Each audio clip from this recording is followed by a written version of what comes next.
തിരുവനന്തപുരം വിഴിഞ്ഞം മുല്ലൂർ ശാന്തകുമാരി വധക്കേസിൽ 3 പ്രതികൾക്കും വധശിക്ഷ. നെയ്യാറ്റിൻകര അഡീഷണൽ സെഷൻസ് കോടതിയാണ് വിധി പ്രഖ്യാപിച്ചത്.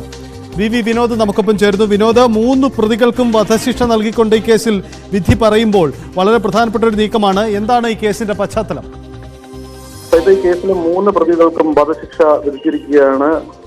അപൂർവങ്ങളിൽ അപൂർവമായ വിധി എന്ന് തന്നെ പറയാം. റഫീഖ ബീവി, മകൻ ഷഫീഖ്, സഹായി അൽ-അമീൻ എന്നിവർക്കാണ് വധശിക്ഷ. നെയ്യാറ്റിൻകര അഡീഷണൽ സെഷൻസ് കോടതിയാണ് ശിക്ഷ വിധിച്ചത്. സ്വർണം കവരാനായി ശാന്തകുമാരിയെ കൊന്ന ശേഷം മൃതദേഹം ഒളിപ്പിച്ചെന്നാണ് കേസ്. 2012 ജനുവരി 14 ശാന്തകുമാരി കൊല്ലപ്പെട്ടത്.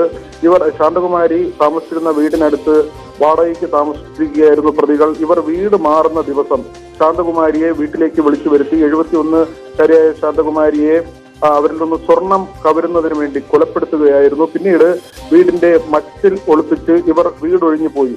ഈ വീടിന്റെ ഉടമസ്ഥൻ അന്ന് തന്നെ ഈ വീട്ടിലേക്ക് വരികയും അവിടെ പരിശോധിച്ചപ്പോൾ ഇങ്ങനെ മച്ചിൽ മൃതദേഹം കണ്ടെത്തുകയുമായിരുന്നു. തുടർന്ന് പോലീസിനെ അറിയിച്ചു. പോലീസ് അന്ന് തന്നെ ഈ 3 പ്രതികളെയും പിടികൂടി ഇവരെ വിശദമായി ചോദ്യം ചെയ്തു. 2020 14-കാരിയെ കൊലപ്പെടുത്തിയതും ഇതേ സംഘമാണെന്ന് തെളിഞ്ഞു.